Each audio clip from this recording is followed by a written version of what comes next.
educational scholarships and collegiate scholarships away to another demographic group of people when these folks have been for years advocating against us.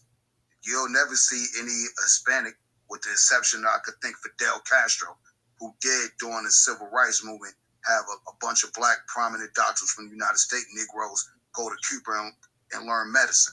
So we could give him a pass, you know what I'm saying? But anybody else, what have you done for me lately? Ooh, yeah, so you already know. We ain't messing with y'all. Niggas got delineating, yeah, brother Makuta for the thumbs down, fam. You know what I'm saying? Now, that means not a damn thing, you know what I mean? I give Fidel a little pass on it. I will give him a pass, like you said, because he has done some work. Only thing was that the black people in his country were still treated like second-class citizens, and with him having the power he did, he could have done a lot more, but I'll give him credit. He went to Africa, he fought, he helped people over there, he tried to do some stuff over here, so I'll give him a pass to a certain degree, but let's be for real, we all know the kind of racism, the blatant racism that Latin America has, and Fidel, too, we check his family tree enough, we know Fidel got plenty of black in him as well, too, so he could have definitely done more. Like I say, I definitely got to talk about this. Like I say, you got 10, 12 Asian kids at least, maybe more than that, just beating the crap out of this black boy here. Good sized black kid, but nonetheless, getting well. And to my from what I can see, it looks like you had other black people, other black kids around there, like actually looking at this or whatever. So, I mean, I was just taken aback by it. I mean, this was after school. The Asian kids, not only were they beating him, they was kicking him too. Kicking him in the head, kicking him everywhere. You heard them dropping N-bombs and whatnot.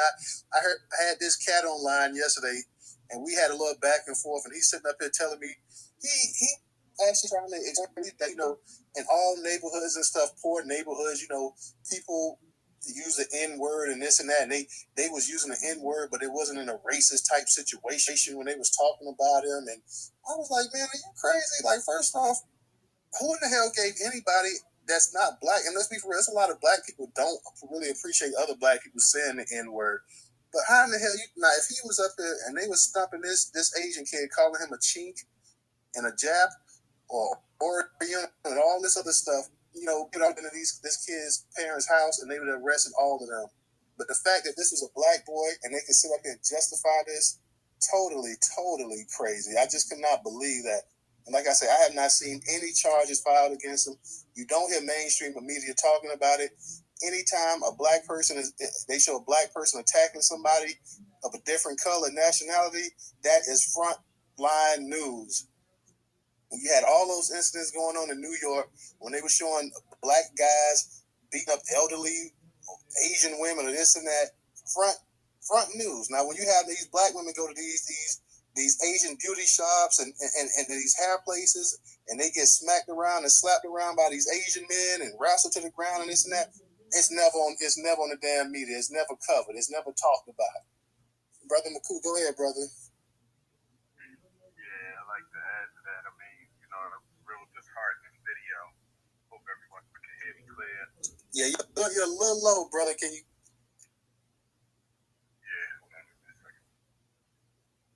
Yeah, you're a little low tonight. Normally we can hear you loud and clear, but tonight you're a little bit low. Yeah, how about now? Can you hear me clearly? Okay, yeah, that's perfect. That's perfect. Okay, well, yeah, I'd just like to add too, that was a really disheartening video to see. I let all of my 7 sons see that, and we watched it together.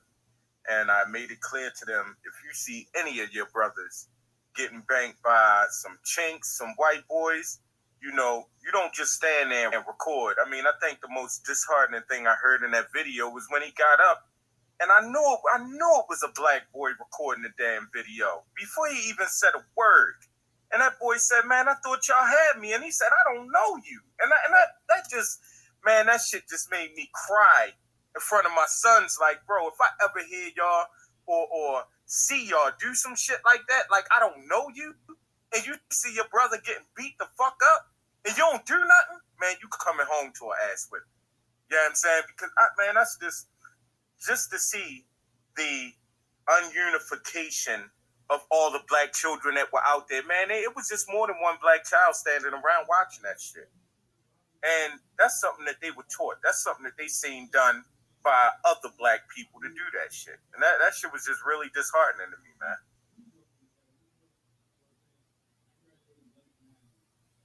No doubt. It upset me too. It bothered me. DJ said something about it as well too. Yesterday he was saying that I believe it was other black cats around and this and that. They sitting up and we grew up in an era. We grew up. You know what I'm saying? I graduated in the late '90s, and this just wasn't gonna happen here, man. You're just not gonna sit here and watch 10. You're not gonna watch 10 black people stumping one black person.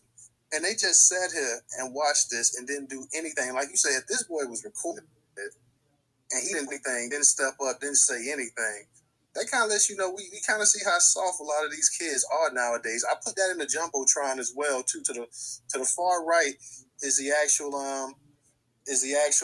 video in there. So if you guys want to see that in the jumbotron, you can click on that right now and see it. Everybody that's in the space, please go ahead and tweet the space out. They did absolutely nothing. They sat up there like little girls. They watched a bunch. I mean, like I say, go count how many that's actually land licks is kicking them.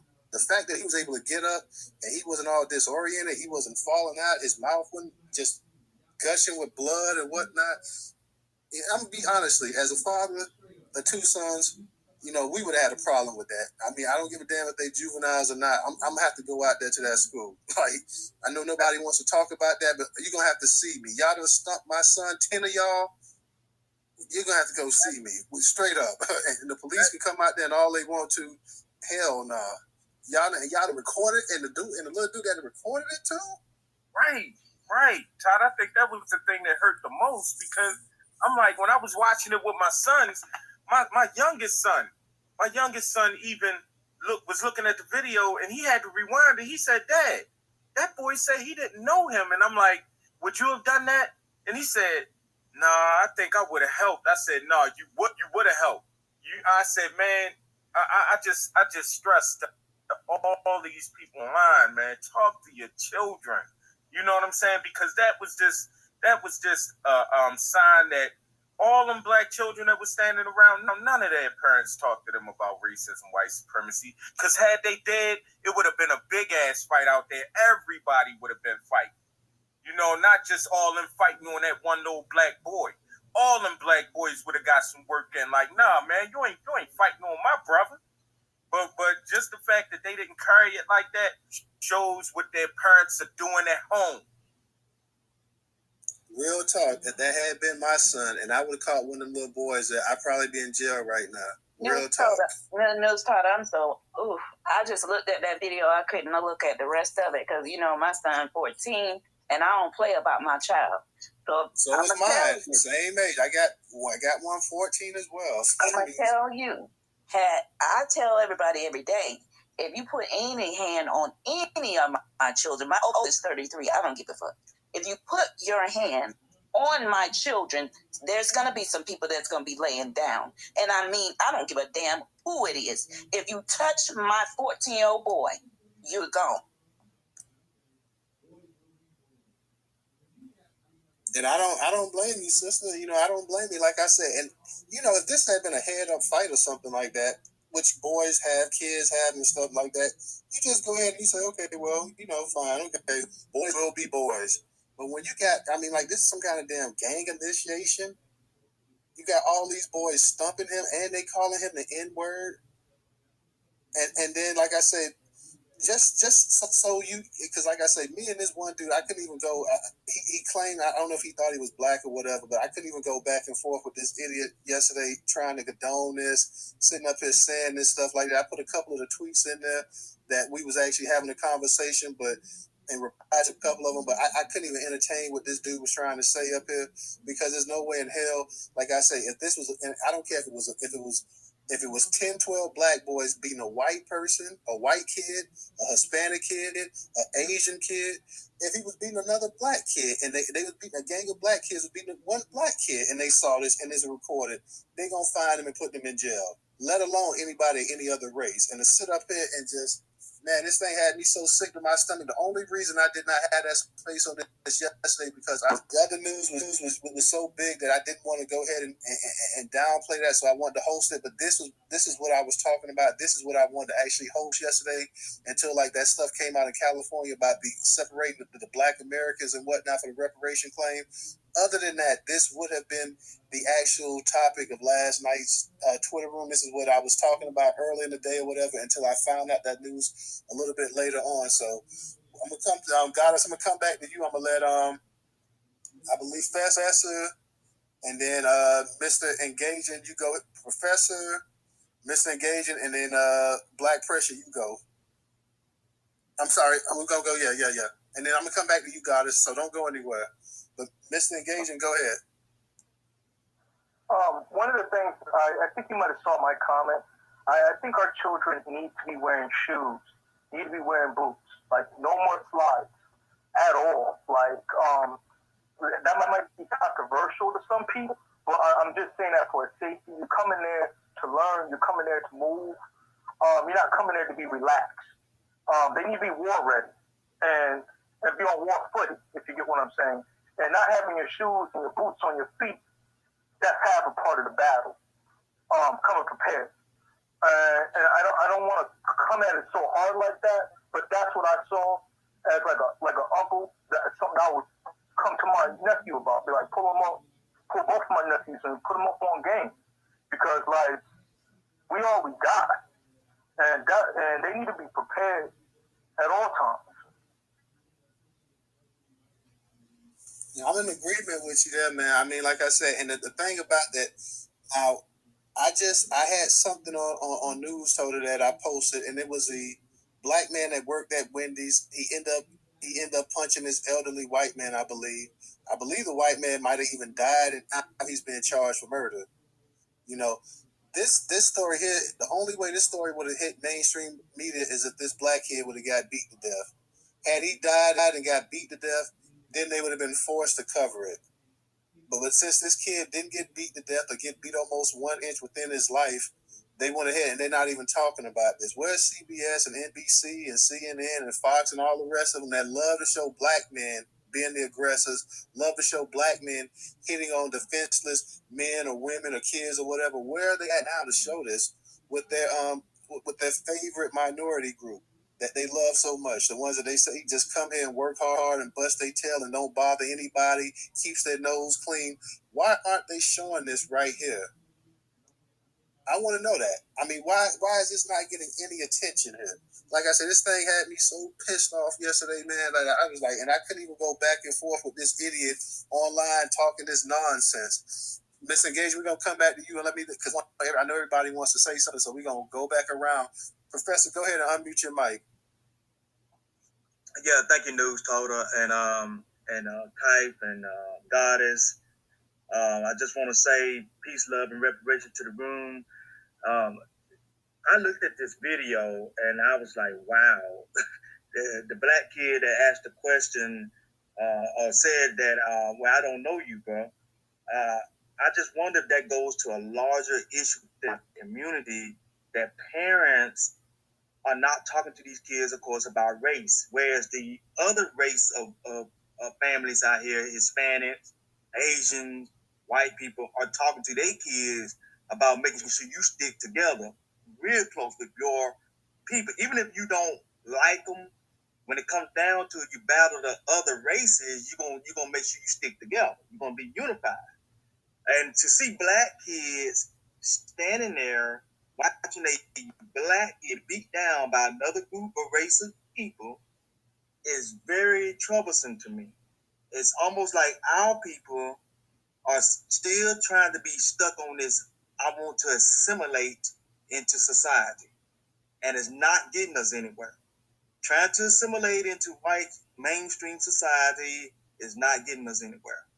We're going to have to do like the other groups are doing, which is you unify and you stay with your unit and fight when these fuckers come into your neighborhood. These Asians came down in what looked like to me to be an all-black neighborhood. These Asians came in there and they jumped on a black kid in a black neighborhood with black kids standing around. We can't tolerate that, people. This is why I've been saying in all these spaces, other groups are unifying against us. Black people are the only ones that are not really on the same page.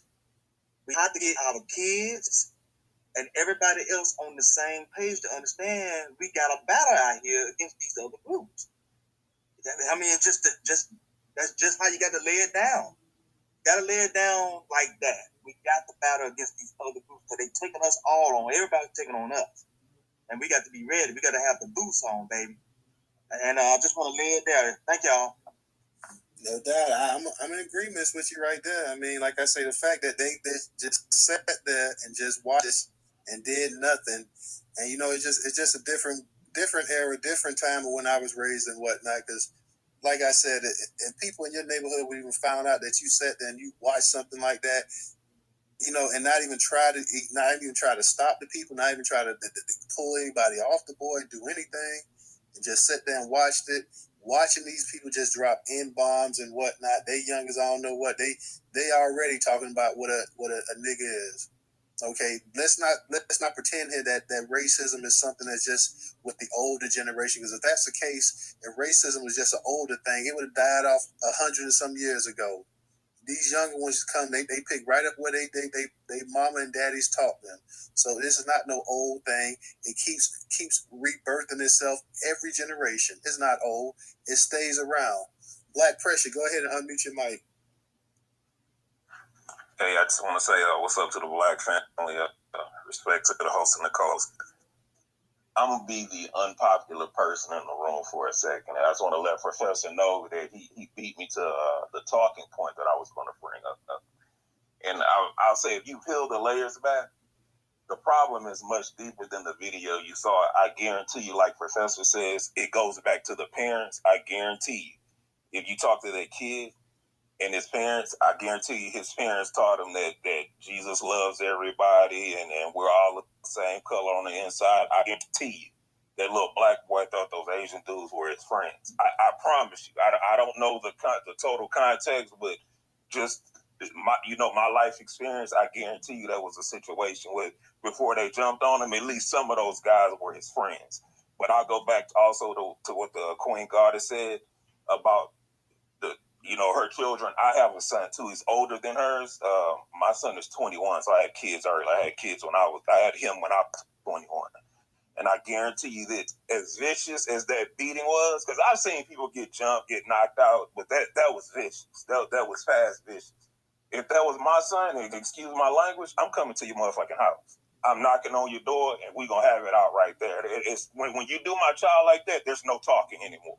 You can't reason with me. I'm coming to your house, and I'll land my plane right there. Thank you. Appreciate you coming in. Stick around, brother. Stick around. The conversation, we're going to have a good conversation, like I said, because this is the first of the double header, as I like to call, because the first topic, what the kid, what he went through was awful, whatever. The second topic, it just went from the sublime to the ridiculous. Just, I can't even put into words what the United Negro College Fund is talking about here, but we're going to get to that. Everybody, we still on this one here. I know you guys want to talk about that, so no problem. We got a new speaker, so I'm going to let Brother Salim go, then we're going to go to Mr. Engaging. I'm sorry, then we're going to go back to Goddess, Miss Gator, and DJ as well, too. So, Brother Salim, go ahead and unmute your mic, please. Peace. How you doing, Newstoter? How you doing today? Appreciate it, cuz I'm doing pretty good. How about you? I'm a little sick today. I'm not feeling too good. I'll lay it down here in a second. No, I just wanted to chime in on that on the topic of those Asian dudes beat up that black kid. When I was living in Phoenix, Arizona, I stayed in a neighborhood that was pretty much dominated by Hispanics, and then we had a few black people who stayed in the neighborhood, and we banded together. You know what I'm saying? We fought the Mexicans together. You know what I'm saying? Because we was outnumbered by them.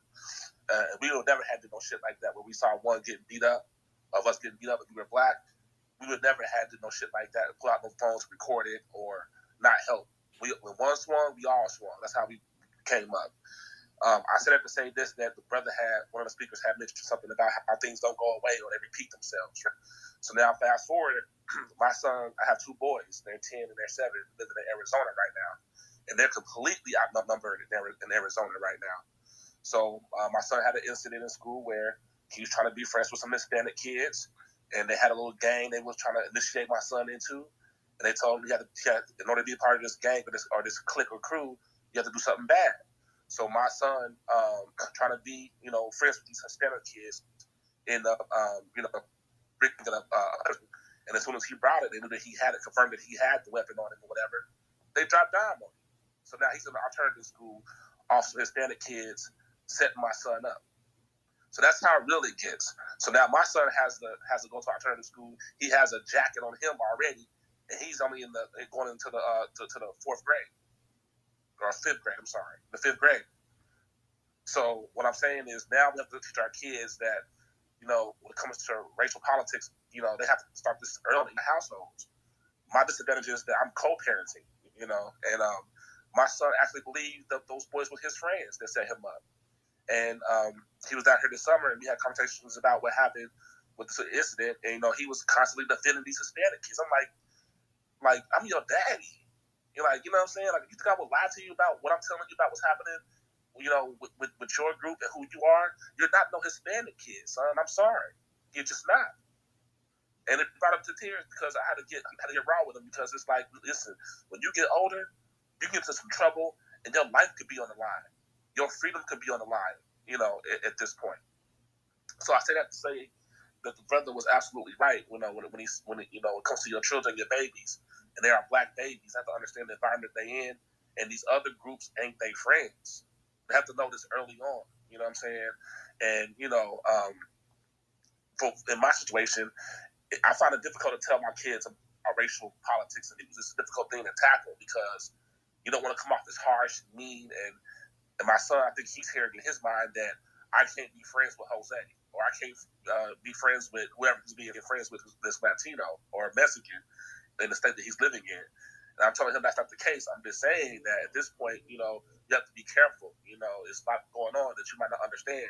I'm telling my sons now, like, shoot, if you get invited to a sleepover and you're the only black person there, you can't go.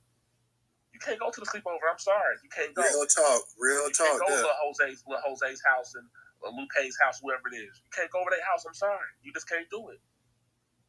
You know what I'm saying? I have to live with whatever happens to you. I'm responsible for you as a child right now. You know what I'm saying? So something happened to you, Daddy ain't gonna be cool with it. I'm gonna go crazy. I'm gonna go crazy. Period. You know what I'm saying? So it's one of those things where, man, when I seen that, I have a story I tell all the time about when I was going through it with those Mexican kids. I came home from school, me and my brother and my cousin and our friends, and these Mexican kids had it was a rock fight pretty much. But they was prepared though. They had ply boards and shields, and they were throwing rocks and bricks at us.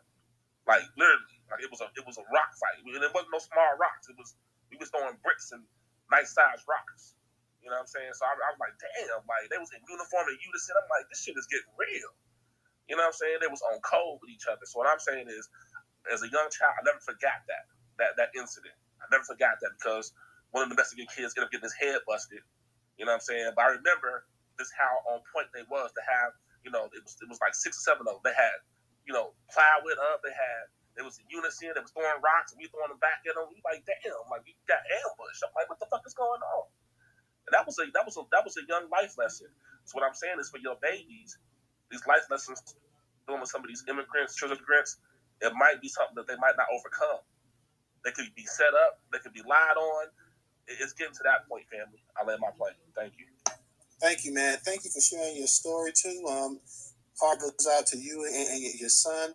Definitely, and like you said, we definitely have to kind of counter some of this stuff and whatnot. A lot of times, our kids, you got to understand too that they themselves think that they live in kind of in a post-racial society until some of this stuff actually hits them, comes right to their doorstep. So as parents, we do have to kind of, let them know that, hey, that the world ain't made of ice cream and whatnot. So we got to kind of let them see some of the stuff. I let my kids, see some of the news and stuff, some of the things that's going on, just to let them know and whatnot, the type of world that we living in. But until you actually face with that, man, that's pretty tough right there. So like I say, my heart does go out to you and your family and your son.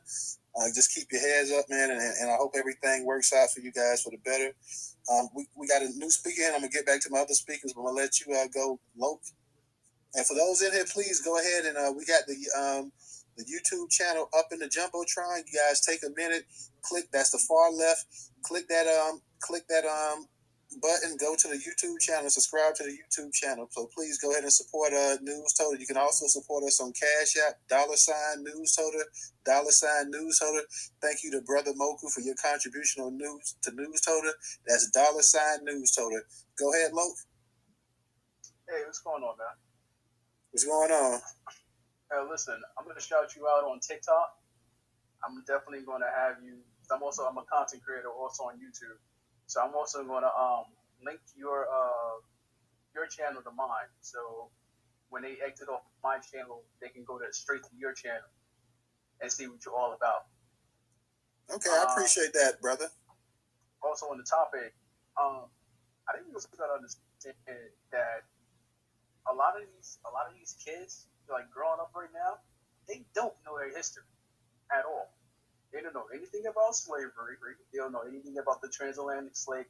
They don't know any, like, Jim Crow, nothing at all. Like, actually, literally, I live in New York. So I walk outside, and all I hear these little kids talk about is Jordans. It is annoying as I don't know what. So, and these other kids, if you go to the Bronx in New York, you go to the Bronx, nothing but Spanish kids. And they mix in with the black kids. The black kids don't care the fact that they're Spanish, because they don't know the full extent of their history. So they get away with saying the N-word like there's no tomorrow. Me, when I was growing up, when I was in high school, junior high, and somebody said like, yo, the N-word, I'm like, bro, don't say that around me at all. And that goes for if you were black, if you were Spanish, like, don't say it at all. But you have these musicians. They push our music. Like, you have Spanish people who become part of our culture, and so over time, it's just the M bomb is everywhere. Like, everyone say Asian kids, Spanish kids, all throughout New York. They all say it because they're all grouped together. And so when you come with a friend, it's like, oh, I can say that and I just get away with it. But sometimes you run into the occasional person who will knock your damn teeth down your throat. So there's that. That's all I gotta say. Thank you, brother. Thank you. You're right. A lot of our kids, they know history, but like so many of them, because you got to remember, and I can speak for myself, I'm the child of the actual baby boomers. So, my son and my two sons, that they removed from that even further. So growing up, it was all right about the civil rights movement. It was all about the things that went on in the 60s, the marches and this and that. These kids, though, they're so totally separated from, because when I was coming up, Martin Luther King holiday actually became a holiday when I was coming up. So it's one thing for you to actually see something in your lifetime, and it's another thing for something to always be the way it was in your lifetime. Like, my kids, they automatically assume that it always was a Martin Luther King holiday, but no, it wasn't. For the longest, Arizona didn't want no damn Martin Luther King holiday. They was the last state to go ahead and refuse it. As bad as redneck as Mississippi and Alabama was, Arizona out here in the West, they were one of the last ones to actually go for it. So you're right. We have to do a better job, man. And like I say, our kids, it's so far removed from them and whatnot that we have to kind of let it know, without beating them down, letting them know that, hey, man, that especially if you have young black sons, you have to let them know about the actual world and about the kind of obstacles that they're going to face, because you're going to face some obstacles, bro. Okay, you try not to beat them down with it, but you got to let them know to a certain degree there is a target on our backs, a big target. We are considered the biggest threat in the world, and anything they can do to take us down and undermine us, they will do, which means including using other groups as well. So they can also spot off their white supremacy as well, too. And like I say, the Asians and stuff, and this is not all Asians. This is this dude. You're not all Asians. Like, I ain't talking about all Asians. It's funny, like, we can generalize all black people, especially all black men.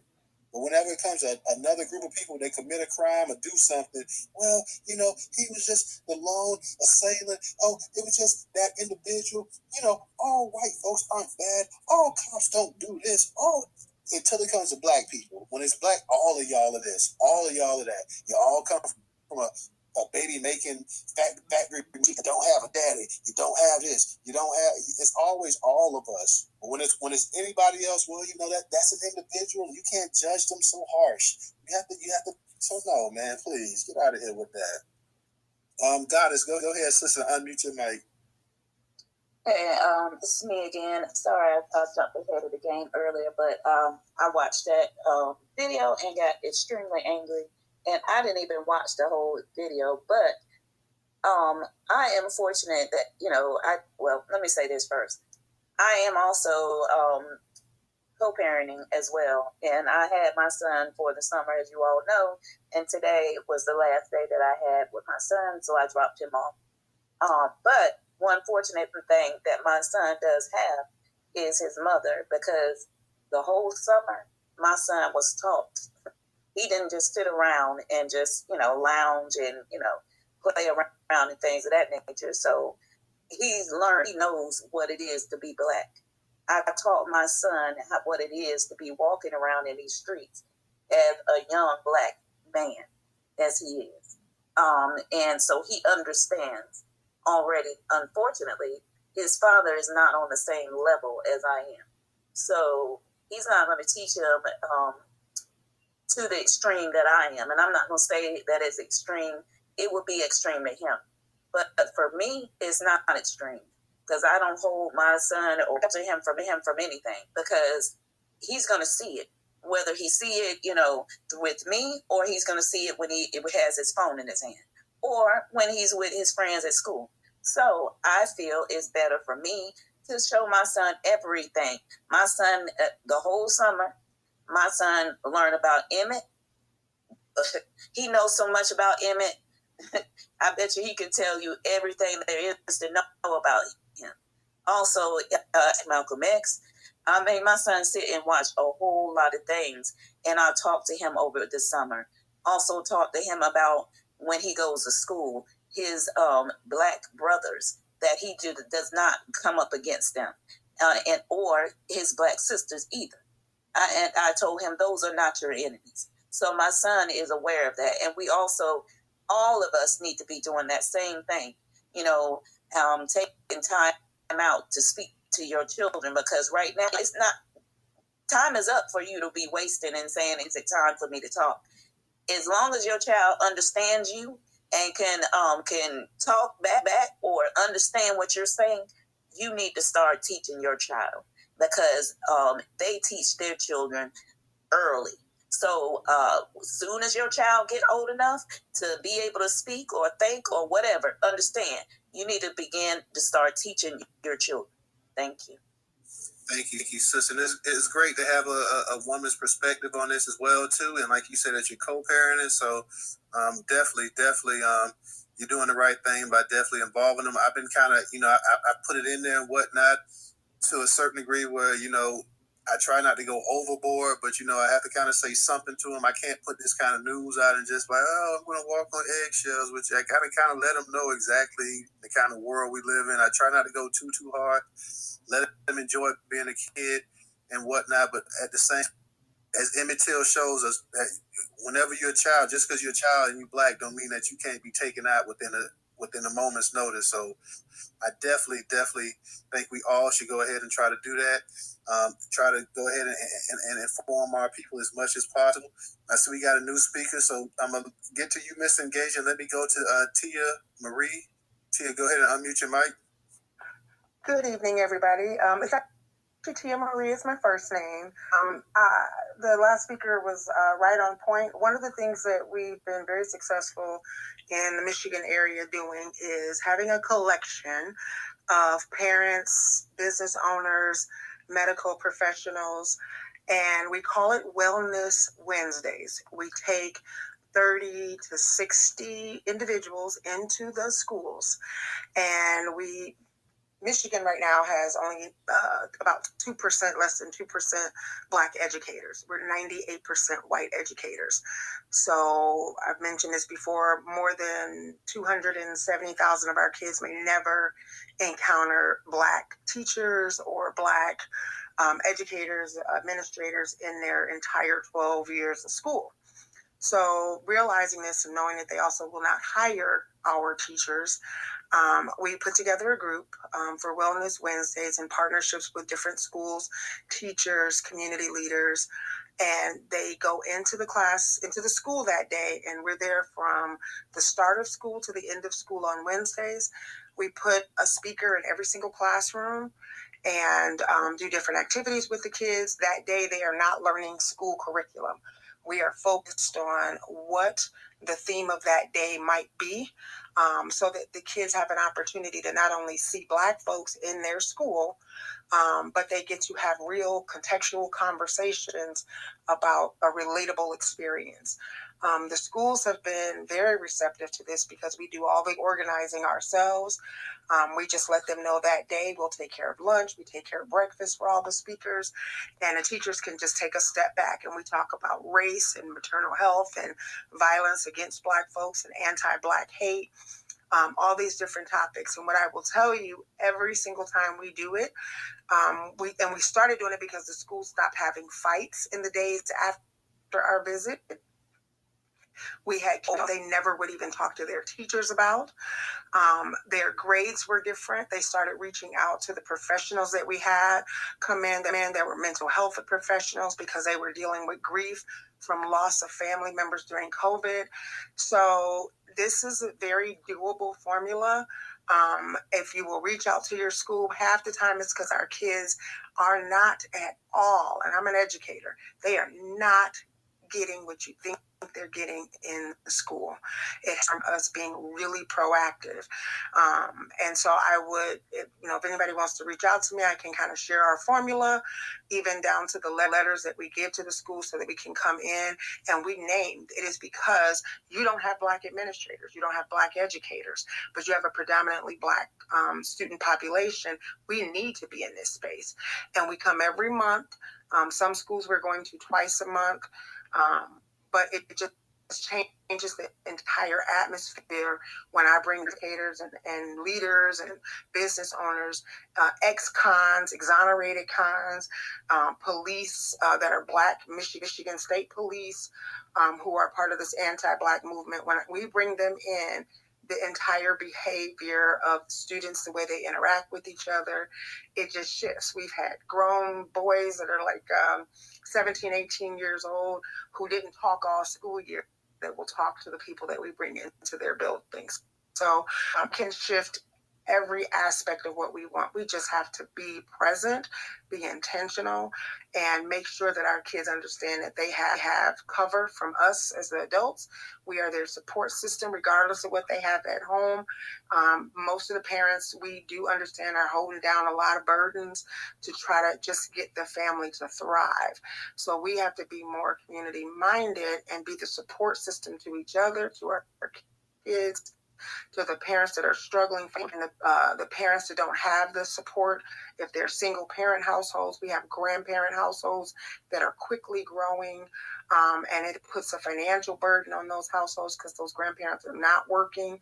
So we have got to be intentional and show up in spaces to support our children, and to dominate what's happening in these schools so they see it from a culture and a perspective that they can recognize. We have 4 schools this past year have a fight until like our next time that we came to visit. So to go 2 weeks without a fight in a school is huge in our area, but it was because they made those really significant connections. So I'm happy to share what that looks like and encourage all of you, wherever you're listening, to work on what that looks like for you come this fall. Thank you. Thank you, sister. We appreciate you sharing that information with the room. Definitely wish you the best of luck and success. What you're doing is definitely appreciated. Keep up the good work, and definitely please let anybody that wants to DM. I don't know if they can DM you or not, if anybody's following, but if you guys want any information from her, please go ahead and reach out to the sister. Seems like she's doing pretty good work, so we definitely need that. And you're right, we don't have enough Black teachers and administrators, and we definitely don't have enough Black men in the actual schools too. That makes a big difference too. Makes a big difference when you have a black male teacher and you have a black principal, a male, and an assistant principal and stuff like that. It makes a big difference in the way boys actually respond to male authority figures as well. So that definitely makes a big difference. So thank you again, sister. I want to go ahead and pass the mic to Mr. Engaging. I know you've been waiting for a minute, so go ahead, Mr. Engaging. Unmute your mic. We're going to go Mr. Engaging. We're going to get the DJ, Brother Moku. So go ahead, Mr. Engaging. Yeah, definitely. Thank you for allowing me to speak. If you guys point up to the Jumbotron, third slide in, I posted something up in the Jumbotron. After hearing that young man's story, I think it was Brother Salam, I think, or some, I don't want to disrespect his name, but he brought up something about how certain groups work together. In this story, it talks about how this dean of an institution was recruiting for a gang. And these gangs were known as the Latin Kings. This is prevalent on the East Coast. And this gang was out there, this guy was out here recruiting, got booked for that. So I think that we need to really start having a deeper conversation with our children and find out what they're doing on their day-to-day. And if there's something that is out of ordinary as parents, don't be afraid to kind of confront it, because if there's smoke, there probably is fire. Very serious fire. Like reading about this article, I see them working on certain groups, working on criminality in an intergenerational type of fashion, where your child might be targeted by an older person just because of gang stuff, versus you guys can kind of get the drift. So I just want to share that and rest that there, that this is very serious.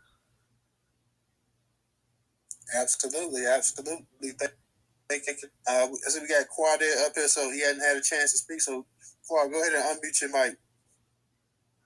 Hey, what's going on, everybody? What's up, Toter? What's up, DJ? How you guys doing? What's up, Room? How you guys doing? What's going on, bro?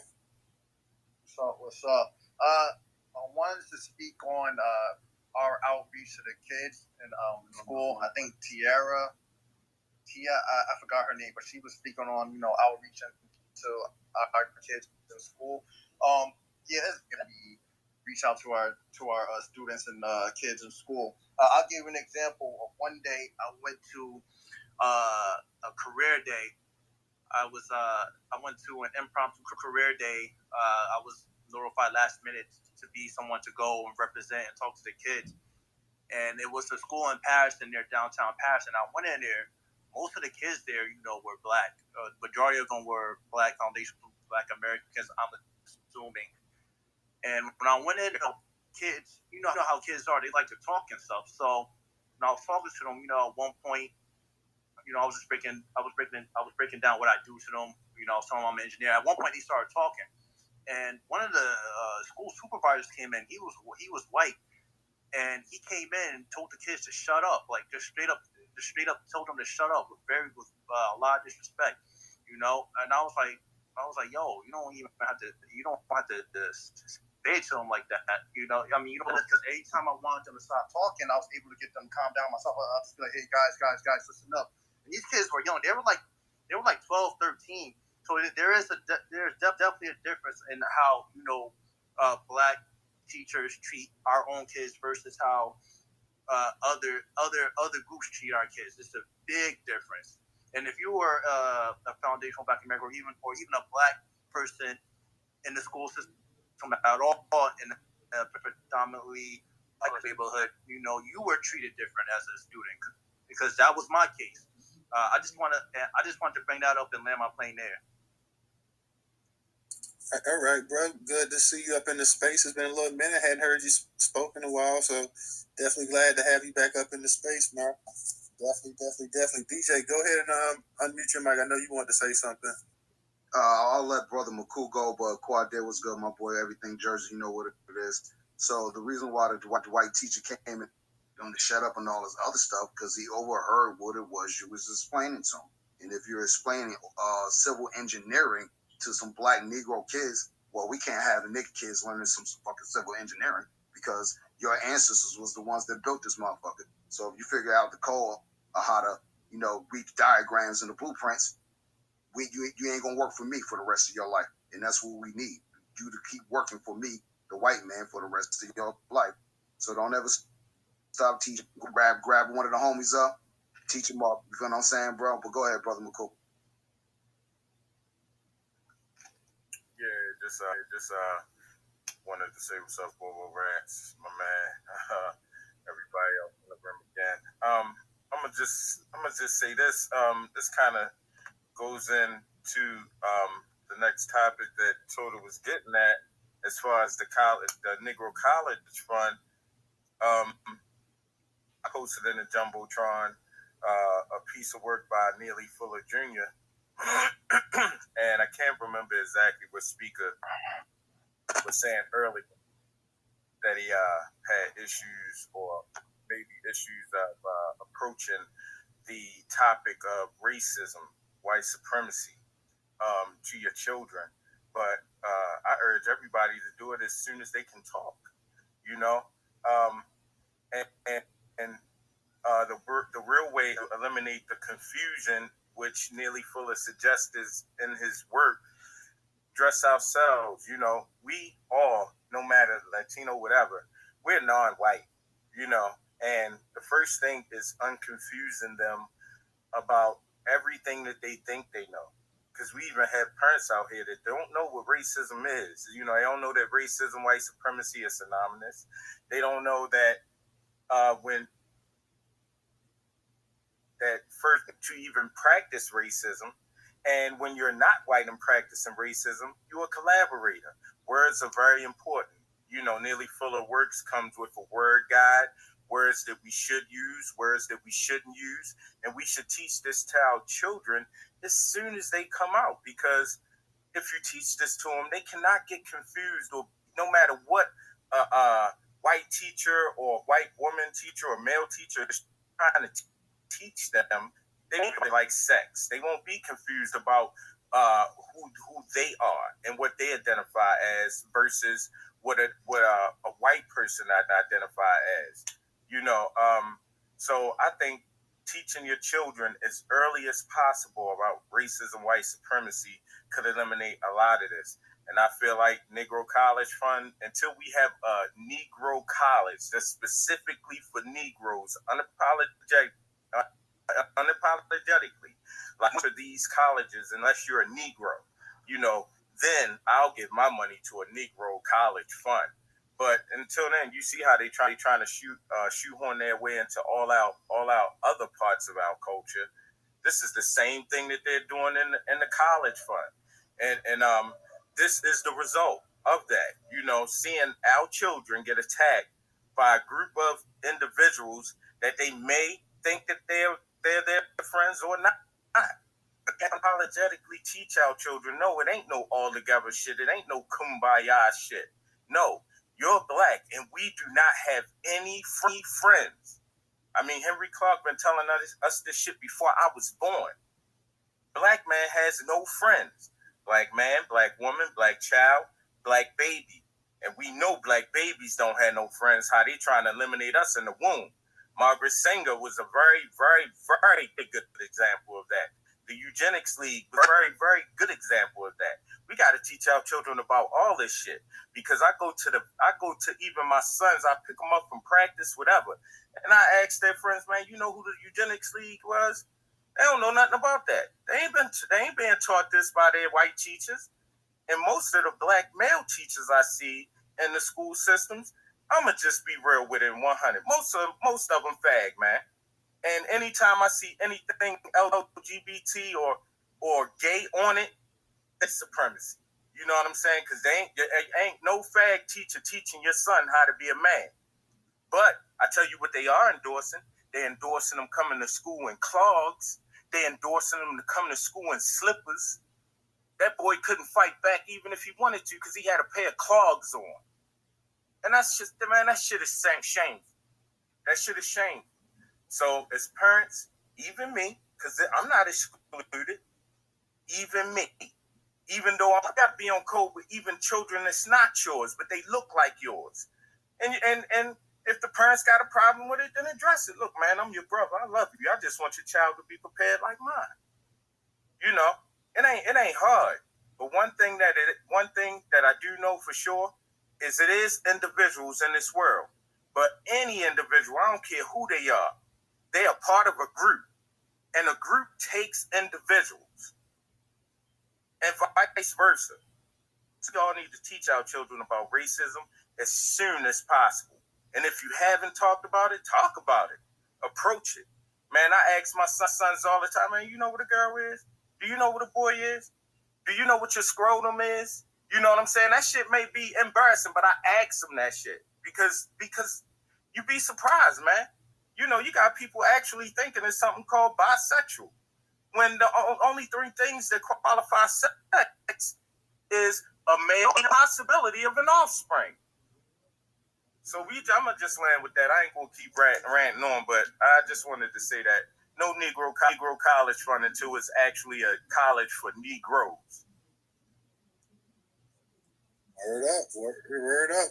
I see we got Volvo up in the spot. Volvo, Volvo actually was the one that actually let me know about the actual video. So shout out to Volvo, because I'm like, damn, Volvo put me on. Volvo was talking about this. I was supposed to do that space yesterday. Like I said, a thing came up in California about the reparations and having Black Americans, as they still say, African Americans as a separate group or whatever. So, you know, I kind of just wanted to kind of touch up on that. But man, big shout out to you definitely for putting me on game and letting me know. Like I say, when I saw it, I was like, damn, I was like kind of like at a loss for words, bro. So, like I say, we was gonna do the space yesterday. Still glad that we had it the night. We're having a great space. Volvo, definitely, if you want to chime in here anytime, man, go ahead and just raise your hand or whatever, because I definitely want to hear your point, your opinion on it or whatever. So go ahead, man, and unmute your mic. Oh, what's up, my brother? How you feel? I'm feeling good, man. How you doing? Oh, man, cool. Yeah, I gotta go in a minute. I just wanted to just touch on that video, man. You know, I've been saying this shit for a long time on video talking about this shit, man. You know, y'all, we gotta teach our children to watch these immigrants. They gotta watch them Asians, man. You know what I'm saying? These people coming over here, they still in our culture. They all in our communities. We gotta live around these people now. These people not going back over there. They can't go back over there. So we gotta watch these people. We gotta teach our children about these people. Like for real. Y'all stop eating out their restaurants. Don't stop shopping with them.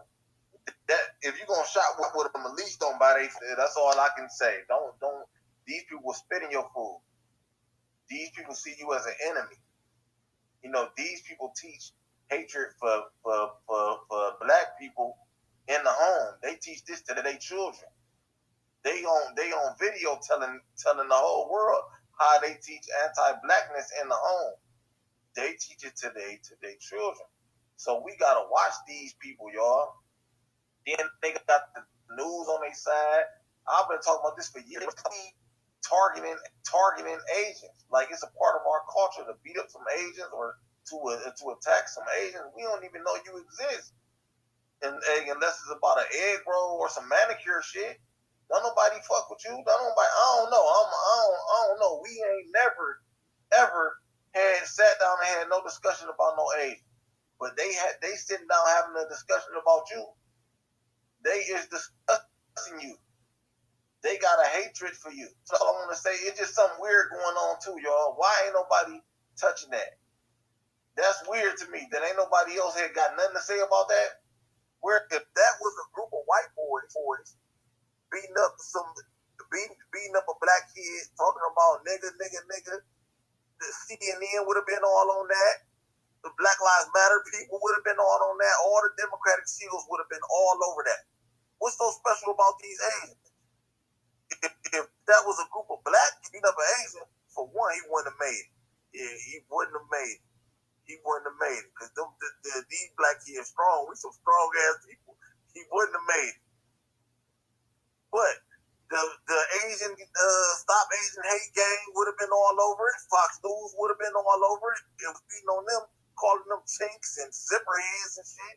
They would have been all over it. So I need to know what's wrong.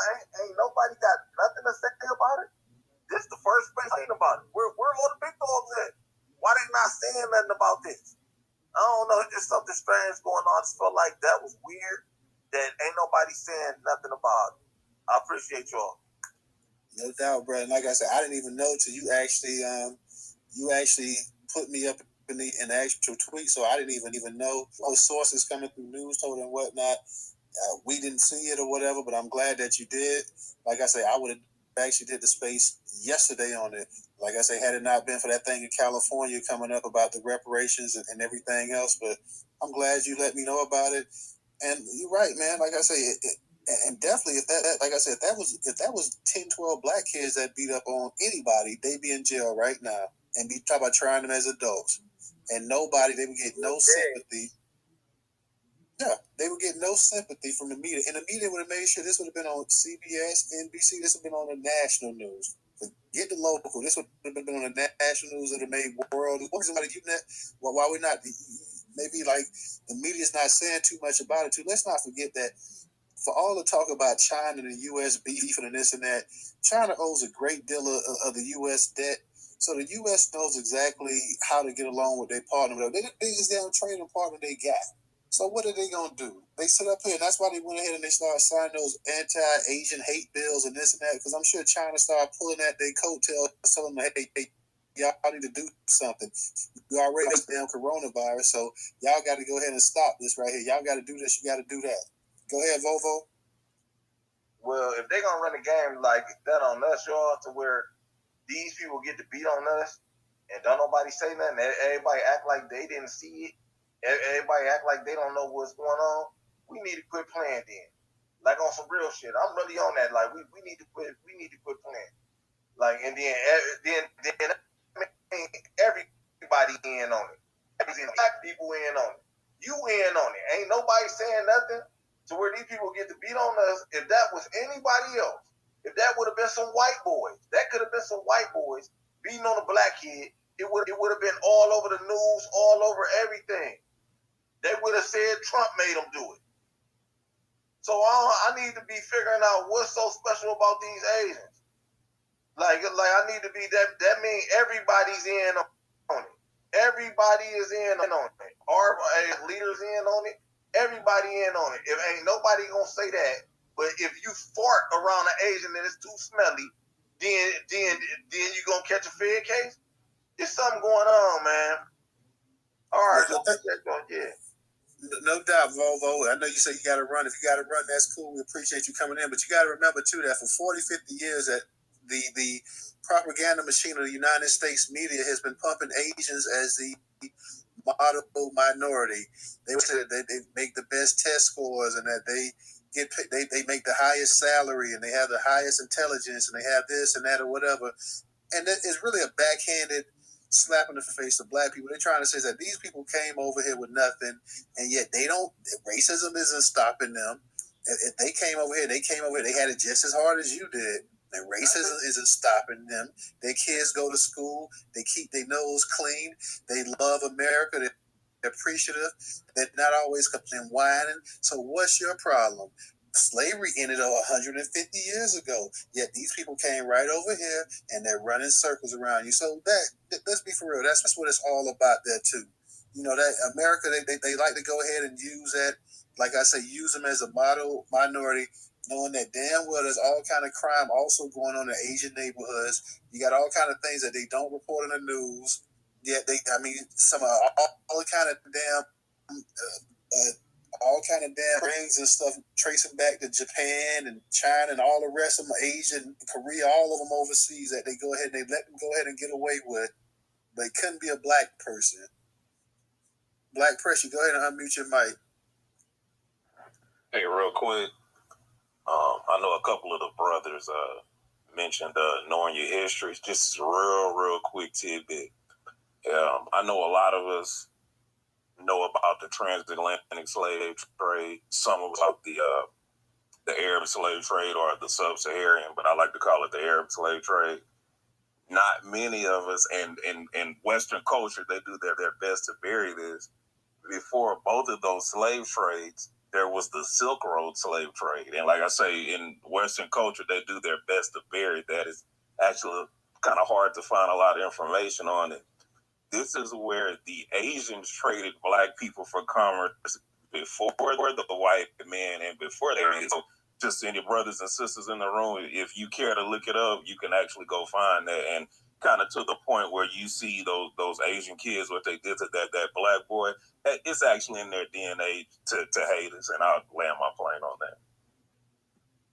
Yeah, that's something I definitely never heard of, bro. So, I mean, I definitely need to go ahead and research that because I've never even heard of that one there before. Of course, we heard of the slave trade, the sub-Saharan, and everybody knows the trend, but I never definitely ever heard of this one here. So, there's always been some issues, and black people have gone to bat for Asian community all the time, and when it comes time for the black people to get theirs, Asians are the first one. They were first ones, the main ones talking about the affirmative action, how unfair that is, and how they've been penalized for their test scores and this. And like I said, white people know how to align themselves with it too. They know how to make their talking points. They want to use them as a way to actually, like you say, to create that gap between black and wealth and white wealth. So they've been using this for 40, 50 years, trying to go ahead and prop them up.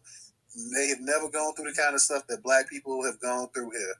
Yes, Asians have been treated bad in the United States of America, but never to the level that black people have. Not even close. So, DJ, you got your hand up, then we're going to go to I want to just go ahead and let everybody hear this other story. We can still come back to that. I know we can mix and match. People to hear about this Negro College Fund thing as well, too. So, DJ, go ahead if you got something else to say before I kick it to that next story real quick, which is a very, very short story. I ain't going to spend no time on it. I just want to put it out there so everybody can be like, oh, okay. For sure. No, go ahead. Go ahead. Okay.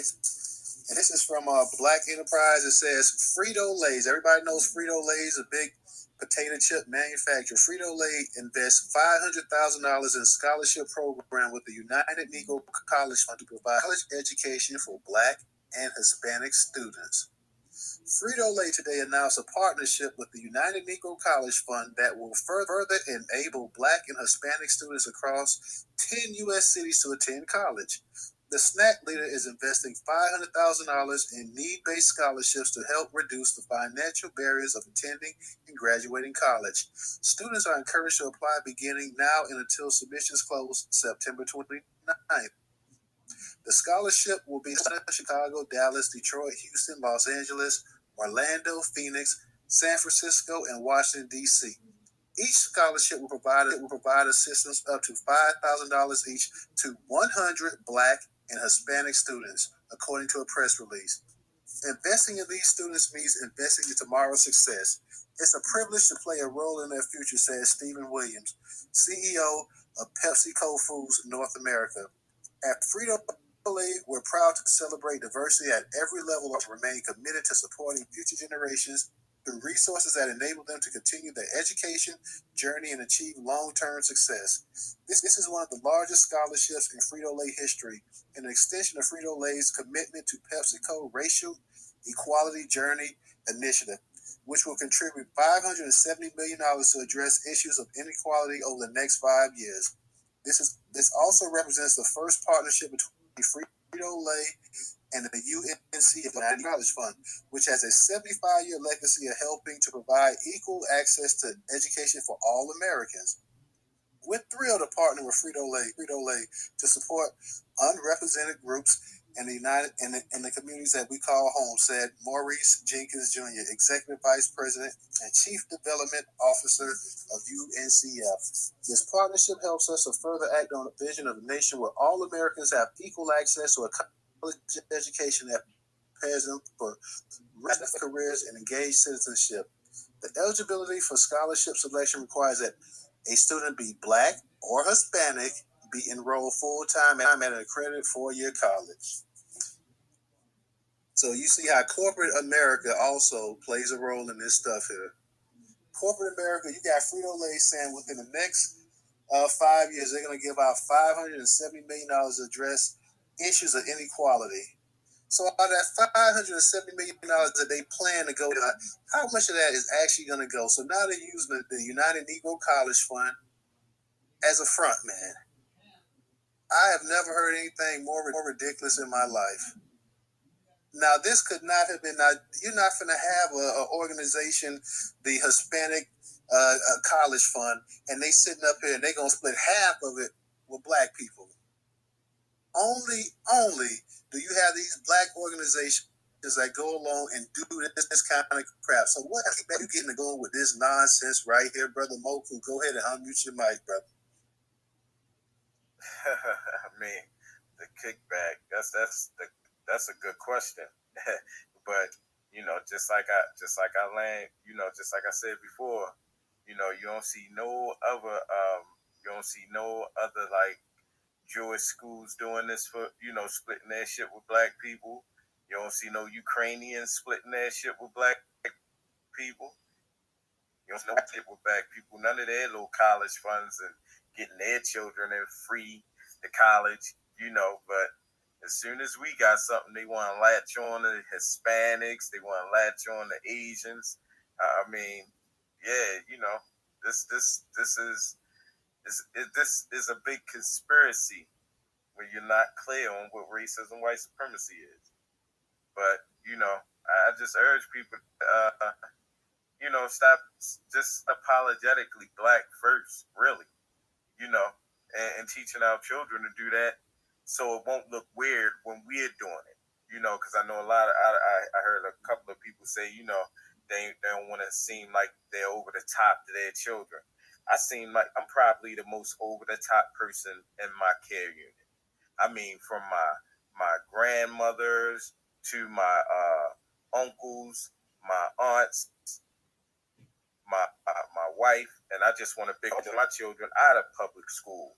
She's homeschooling and she's pregnant, so I just want to big up Alexandria while you're on the line, baby. Yeah, that's what we need to do. We need to take ourselves out of this situation.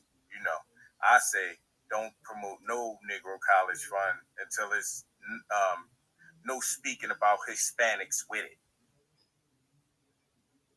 Yeah, this was a complete joke. This was a complete slap in the face. This was curated on the Newstoter platform. For those of you that have not been to Newstoter, we need your help to help us grow. We need you guys to visit us daily. Newstoter.com is not hard to find. If you go to my profile page, you will see Newstoter.com. Newstoter.com is the largest curator of black news today in America. It is the largest black-owned curation platform that is today in America. And we need the help of our people to help us grow. We need those daily visits. If you guys go to you can click on the article, we will take you to other black websites, sites that you have not even heard, black-owned newspapers and stuff. We have also a curation from major news outlets. So please make sure you visit Newstoter.com. If you guys have a pop-up blocker, you may have to disable it just to continue reading all the articles. If not, you may not have a problem, but just make sure this is a black-owned site, black managed, black run, about black people. That's why you see this space here talking about black people and black issues Monday through Thursday, 8 p.m. Eastern Standard Time. So please go ahead and support the content. This is the type of issues we're talking about. These are the subject matters that matter most to me and important to my people. So I want to go ahead and I want to be a voice for us as much as I can, but we can't do it without your help. I will say it again. We cannot do it without your help. They say it takes a village to raise a child. Well, hey, to become a media outlet, it takes hundreds, if not thousands of black people to stand behind us. The station that we need, then that's on you guys right there to help us build it. Can't do it alone. We can put out the content, and we put out a massive content. Brother Moku could tell you that. Massive amount of content. Today we probably put out 25 to 30 articles on Twitter. That's how we come in.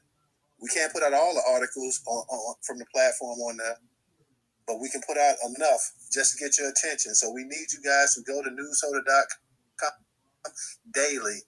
If it not for that, you will find articles. Like I said, this article was on the platform. It was curated on there. So you can definitely find this and much more on Newstoter.com. Make sure you are following us on Twitter, follow us on Facebook, follow us on Instagram, follow us on YouTube. If you can, support the Cash App. This is Black Business Month. If you have $1 that you'd like to contribute, $Newstoter. $Newstoter. If you don't have a Cash App, then we have the Venmo and pay the actual Jumbotron. If you have $1, that is more than enough for us. DJ, I'm gonna go ahead and let you get it, or I'm gonna let the professor get it. Which one? I know you always like to pass it around. So let the folks speak first. You know what I mean? Go ahead, Professor. What's up, my boy? Professor, go ahead. Thank you, Kai, and thank you, Newstoter. I want to bring attention to you guys, you know, because we're talking about the fund and splitting this money with the Hispanics. I know here, and this happened back some years ago, back when Clinton was in office. It happened all across the country, but I know here, because I live in Alabama, we ended up giving white kids somehow or another ended up voting for white kids to get free scholarships. Let me just put it that way. To go to historical black colleges, which, you know, as black people, we can't go to these predominantly white schools with free scholarships. We get maybe partial scholarships, but majority of the time we got to pay. We got the loans, or we're going to have to pay out of pocket. But these schools here, and I think this happened all across the country, ended up giving away a lot to just get white kids to come to historical black schools. These are some of the things that our black leaders that we put into these positions of, particularly I think the Black Caucus should be fighting for our rights, making sure that we're able to do things the same way they giving away things to these other groups. This is what this makes me think of when I'm thinking about this whole Hispanic thing.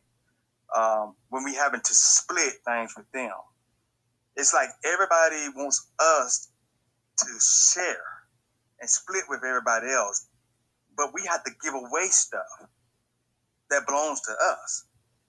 The historical black schools are ours. We had to set those up because of the fact of discrimination and racism. But you look at Alabama State, you look at Alabama A&M, you look at a lot of the historical black schools now, you got these white kids coming all up in here, and the other groups getting free scholarships to take over our damn schools. All this stuff is just, is as you look at all of this stuff that's happening in America, y'all, it pisses you off. It lets you know that we got to get some unity amongst us to fight off all of this stuff. What they looking at with us, they're seeing that we're not a group that's on one page when it comes to all of these issues. They see a lot of us are, you got a lot of us that are out here cooning, and we shooking and jiving in front of them. We cutting the butt with them. We want to assimilate with them. But they don't see us actually unifying the accord. They don't see us being on code. They don't see us stopping all this, black on black crime, if you want to call it that. That seems to be a big narrative amongst the Republicans. But that's what they see. They see us abusing each other. So this is why they're going to keep disrespecting us, because they say, you black people, y'all always disrespecting each other anyway. Y'all call each other niggers and stuff. You hear all this type of stuff. So all of this disrespect that we're seeing out here, people, means we got to get ourselves together and get on one code, like what every other group is doing. That's what it comes down to. That's the basic thing. They hate it. They can hate each other, but they're going to get on one accord, one code, when it comes to fighting for their rights. They get on one code. I just want everybody in here to understand what we need to be doing. We got to do what they're doing. They're fighting for keeps. And we got to fight for ours. We got to stand up every which way, and we can't be divided on on these issues, y'all. All these issues are very important to us. Education, healthcare, our culture, because they love to appropriate our culture. We got to make sure that they're making money off of stuff that we have done.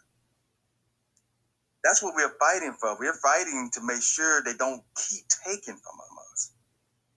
Okay? Keep disrespecting us. Because I'm getting madder every day as I look at videos, as I read articles about stuff that's being done to us.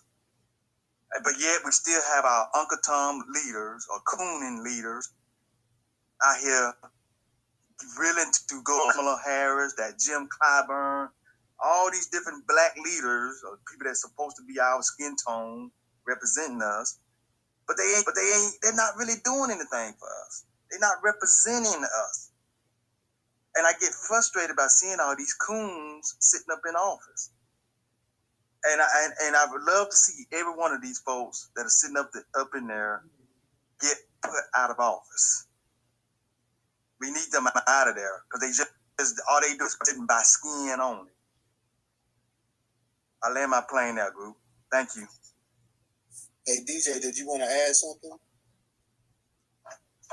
Yeah, just go back to the Asians jumping the black kid. That shit would have never happened around me. I don't give a fuck. We just got to go to the hospital together, my nigga. You know what I'm saying? And we going to get these niggas back straight up. You know what I mean? Because it ain't no motherfucking fuck all that, bro. You ain't going to jump me versus giving me my respect for fake one-on-one. You know what I mean? And go American Cholo, too. Stop fucking saying Tiger African American. That nigga Jamaican fucking mix, nigga. And you'll get fucked up, bro. Don't get it twisted. Now the Mexican homies, the real Mexican niggas. After that, nigga. See how this shit go? All we got to do is speak up and speak out. Hey, yo, check your fucking peoples, bro. Before we do it for you. You know what I'm saying? Because at the end of the day, we know we ain't got no problem with nobody. I got Asian homie. I got Asian family members on some real shit. I got Korean cousin. Real shit, you know what I'm saying? So at the end of the day, nobody fucking jump on them. So why the fuck would you allow somebody to jump on your actual fucking peoples that's melanated like you, nigga? Them niggas ain't us. You know what I mean? Real shit. And they don't give a fuck about you. So like brother Salim said, his son think he telling him a fib and shit. Now I tell nephew to call me. I'll tell you what it is, bro. Go hang around your fucking black friends, yo. You feel what I'm saying? And then go get them niggas back. You type shit. Real talk. You know what I mean? And as far as you said, no, little homie, that's fucked up. But that's what these tellers. They set us up in the school system to fail. They set us up in the work environment to get fired. It's happened to me on several occasions. That's why I'm voting to close the border. At the end of the day, women, particularly black females, American Negro women, ain't no more. Don't tell my son what to do. Fuck all that shit. You gonna listen to me, nephew. You know what I mean? Don't listen to your mama right now on this shit. Because this some fucking life or death shit. Real talk. You know what I'm saying? You can't have in the video where the little kid was like, oh, you crying? Yeah, nigga, I just got fucking jumped. Not because I'm hurt, because them niggas, they ain't tack me like that. That shit didn't hurt me. It hurt me because I thought you had me, my nigga. Damn, I thought you had me, dog. You know what I'm saying? And the nigga gonna turn around and say, oh, had you? I don't even know you. Nigga, that shit ain't got nothing to do with nothing. That motherfucking kid, your whole family should be excommunicated from all cookouts for the next 5 years, bro. Just for getting off cold. Because I'm really curious what the fuck your parents got to say. I'm real fucking curious about that shit. You feel what I'm saying? Real talk. I wasn't sure Brother McCool, none of you wanted to speak, whoever wanted to speak, but at the end of the day, don't never let that shit happen, yo. Real talk. Protect your fucking peoples at all costs. You know what I mean? And this also includes the diaspora immigrants, even though we delineating from y'all. But y'all got to start getting on code. So we see now as well, the little white supermodel, bro, she been arrested. She been indicted for killing that black brother down in Miami. Okay, but listen to what that brother was saying about black women, black American women specifically. You know what I mean? That's some off cold shit. So, hey, man, hope she found guilty. That's all I can say. Wish no harm on nobody. You know what I mean? But we ain't having that. The same thing with the other brother that got shot in the back of the head. That Nigerian or Congolese guy, I think he was, over, I think it was in Minnesota or Minneapolis or something like that. His whole family saying, yo, I thought this was a safe place to come to. Nigga, you ain't gonna put you across that fucking ocean. You know what I'm saying? To come to a whole nother country, bro, that was had your fucking ancestors more or less fucked up over here. You know what I'm saying? Or did your ancestors sell my ancestors? Which one was it? You feel what I'm saying? So at the end of the day, like Dr. Henry Clark said, we ain't got no motherfucking friends. We only got associates, and even then, y'all ain't fucking with us like that. Because when shit like this go down, you don't even come across them saying anything. Like that Asian Dawn Joker, I should have invited that motherfucker over to this space. So when your Asian women over here saying, oh, black people shouldn't get reparations and all that other shit, so where you be at when your fucking tether fucking family be jumping on my family? We ain't jumping on y'all. We go to y'all stores every day and break bread with y'all. But y'all don't come to our stores and break no bread with us. This is why gotta delineate. Start buying from your own people. Stop going into their shops, women, black women again. No nail salon, no hair salon, no pedicure, no manicure. You better start doing your own feet or start investing into a sister that know how, that went to beautician school and got her license and looking for people to invest in her people, to invest into her or him. Because we got males that do hair and all that other stuff too. So it don't even matter. We need to start pulling our own dollars together, just like they be doing, to go up against us. We ain't buying the little abandoned houses in the hood. And when we do try to get them, we get ostracized by niggas like Raz Baraka up here in Newark, New Jersey, who's selling all the fucking folks out. You feel what I'm saying? That been here, got heritage lineage before the Newark riots. You feel what I'm saying? So why aren't we allowed to buy these houses, this property? We been here. You see what I'm saying? But that's our own people's doing us fucking wrong. You know what I'm saying? So our own people's like the Black Caucus will big these motherfucking immigrants up, go down to the border and protect them, saying we can't get reparations unless we work with the Native Americans, or we can't have anything unless you work with the Hispanics, Joe, Jim Crow Joe. Fuck you, bro. You know what I'm saying? Fuck you, dog. You know what I'm saying? Nah, that shit can't go down. But people so typically ignorant, uneducated, don't even care about what it is you be saying. I'm sick of talking to my family. Don't call me. I'm on my own. I get it now. You know what I'm saying? I get it now. You know what I mean? Y'all want to be stupid. I'm arguing with my aunt the other day if Hunter Biden was really smoking crack on his iPhone or not. Auntie, ain't nobody smoking no damn dope and put it on their phone. Ain't no nigga doing that. You know what I'm saying? But Hunter Biden doing it, getting away with it, losing government information, getting away with it. You know, come on now. I'll sit here and be talking y'all ear off forever though. But as far as the United Negro College Fund thing, okay, the problem is with that, these black institutions don't work or can't work without black funding. It's just really that simple. They are a business. School is a business. I'm in debt. School launch, straight up, 20 racks. Real rap, you know what I mean? But at the end of the day, if we ain't funding our own HBCUs no more, you cannot get mad that a company is giving half or whatever type bread to a whole nother culture. You feel what I'm saying? And it's not that niggas don't eat Frito-Lay chips. I'm just saying that we don't advocate to have that like that. You know what I mean? If we advocated more to have it like that, it would be separated. Now, you could do a Latino college fund, and you could do a Negro one. You know what I mean? Just like all these old Hispanic organizations been saying for the last 70 plus years, we don't care about the Negro. Let them go and fight their own battle. That's the way it got. Some way, somehow, maybe we could unite on the front for a cause, because they're all national things we all need to worry about as human beings. You feel what I'm saying? Healthcare, security, all that other stuff. But majority of y'all ain't even fucking actual Americans. Y'all all came here after the 1900s, crossed over Ellis Island. So what's good with that? You know what I mean? And then you always got other folks like the Irish. They always saying, oh, yeah, well, my folks suffered here. Nah, y'all own Irish scholars saying y'all didn't go through slavery the way it was. It was chattel fucking servitude for y'all. Look up the difference of the word, and I'll yield there. Definitely. Brother Moku, go ahead. I know you had your hand up too, so go ahead and unmute your mic. Yeah, that was a great point at the end, DJ. You are absolutely right, bro. But I just wanted to, kind of add on to that. Like, did you notice at the end of that video, all of them ran? You know what I'm saying? Like evidence. I wasn't sure if you noticed or heard, because there's so much noise going on. It was a woman that came out, sounded like a white lady, said, get out of here, what y'all doing, da da da da da. If you go back and run the video back, that's why they ran. You know what I mean? But they flee. That's something that all these immigrants do good. They flee when they finish, doing their damage. But yeah, you know, the thing that when I heard, you know, Lord, yo, I don't even know you. You know, that made me really think about his parents. You know, what is he being taught at home? You know, one thing that I used to say to a lot of my peers is get rid of that me and mine's attitude. You know what I'm saying? It ain't no me and mine's when you fucking don't have no friends to begin with. You know what I'm saying? For it to be a me, you have to have a group called minds.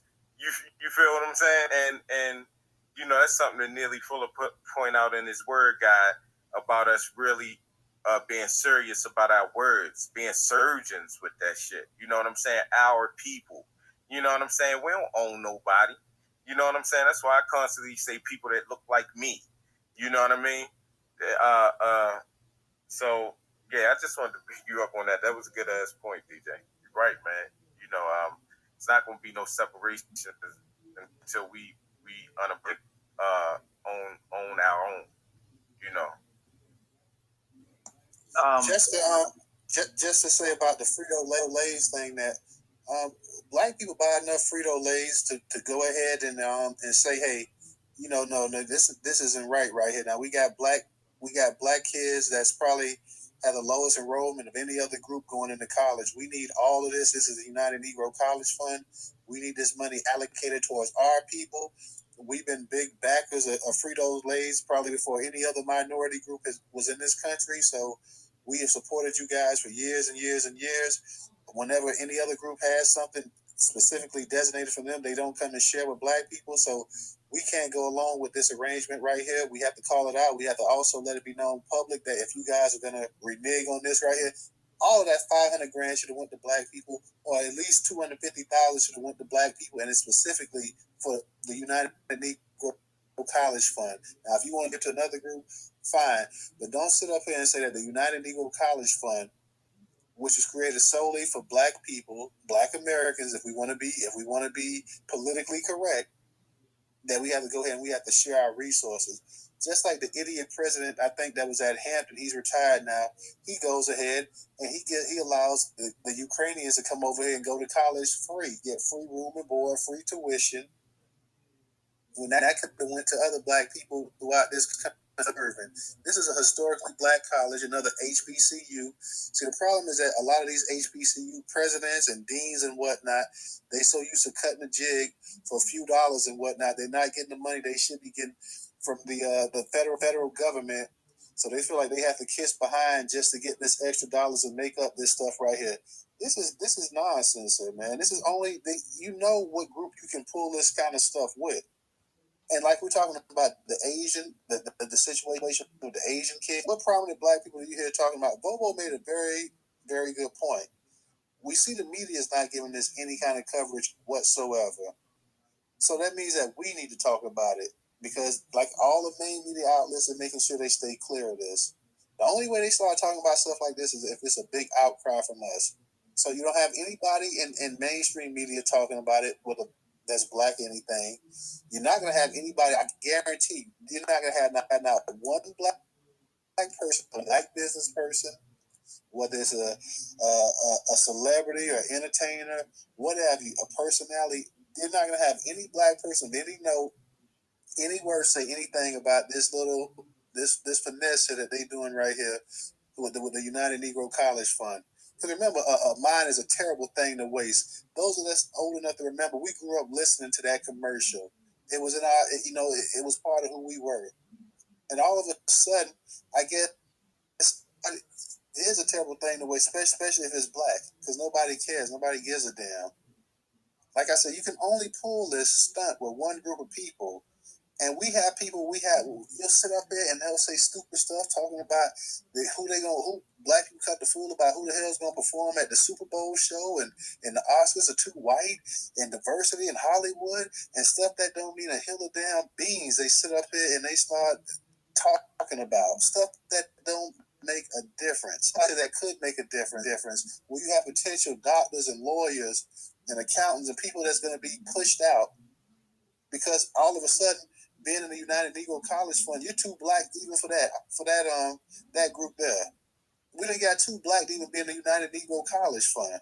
We need diversity. What the hell do you mean diversity? The United Negro College Fund was created simply because you had no other place to go. Now you have to share that. A legacy entirely for you has to be shared with other people. Other people who wouldn't spit on you if you was on fire. Sitting up here.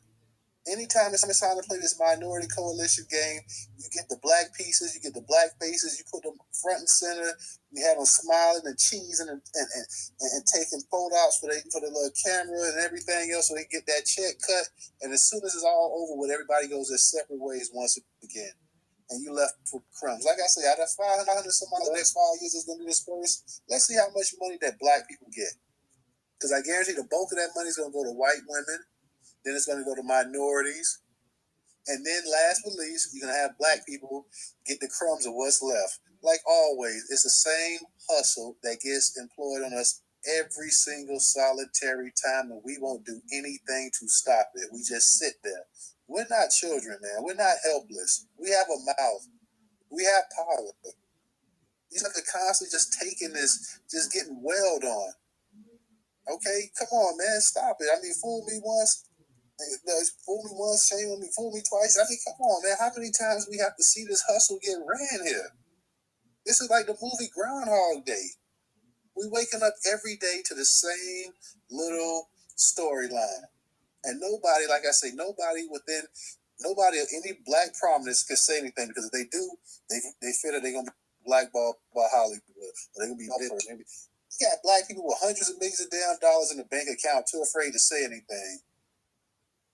Professor, go ahead and unmute your mic.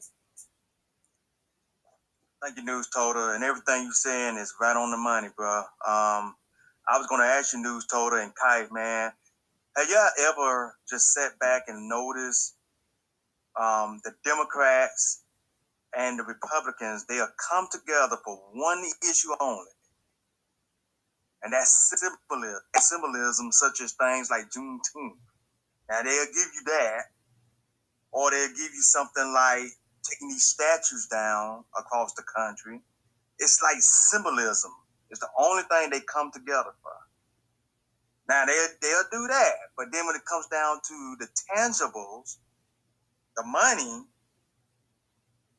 that's where they be like, well, no, black people, I'm sorry, we can't do it for you. We just can't do that. But we'll give you, now look, we'll take these statues down for you, and we'll give you Juneteenth. Yeah, we're going to give you all that type of stuff. But now y'all coming here asking for this money and 40 acres and a mule, and no. Y'all got to get the hell up out of here.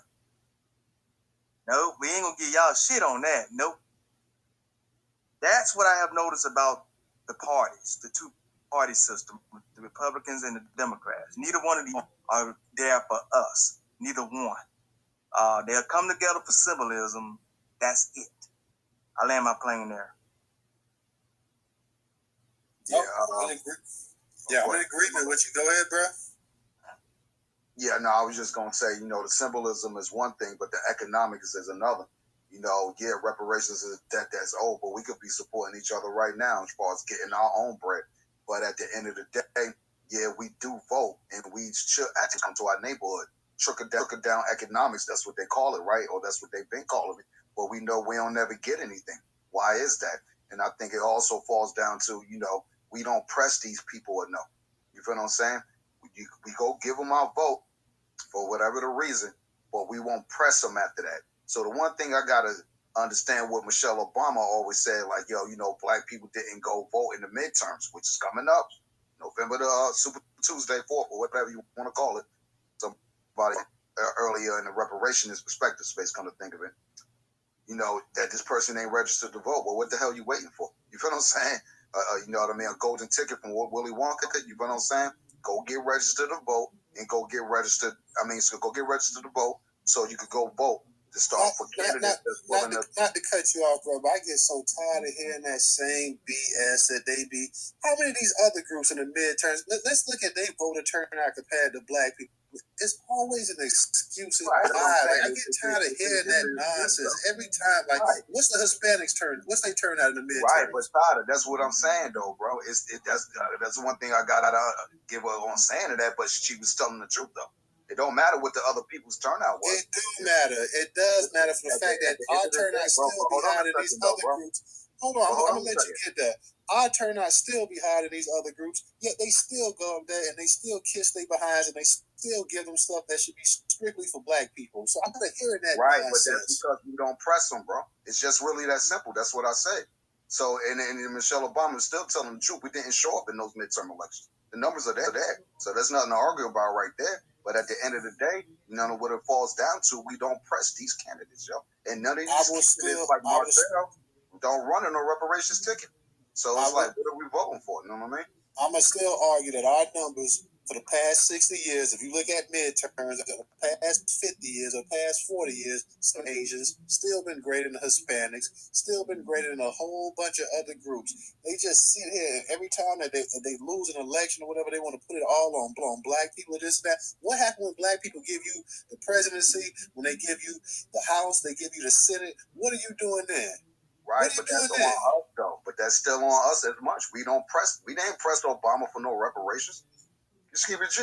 We didn't press him for anything. Please, if you march up there every day and your draws up there, but we didn't do that though. But we didn't do it at all. We didn't march in our draws on these.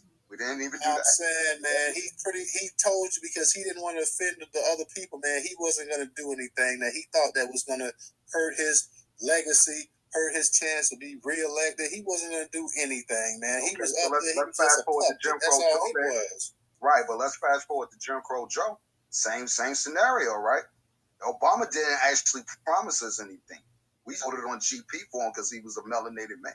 See that? So now we fast forward in 2020. Jim Crow Joe promised us all this other stuff after Clyburn got the folks down there in South Carolina to go veto for Jim Crow Joe. And Joe Biden said, "Oh, I ain't gonna forget you, black people." So what has he done lately? See that? Because he didn't really come out with anything. What did he say? He was going to appoint a woman as a Supreme Court justice. That he said that he was going to do some police reform. Like, hey, man, please, Obama wasn't going to do anything. Any black person that sat up here with this man with the visual he had for black people from the time he was a young man sitting up here, the damn protege, a segregationist, and sit up here. Our people don't know that. Our people don't know that Joe Biden is the protege of Strom Thurmond.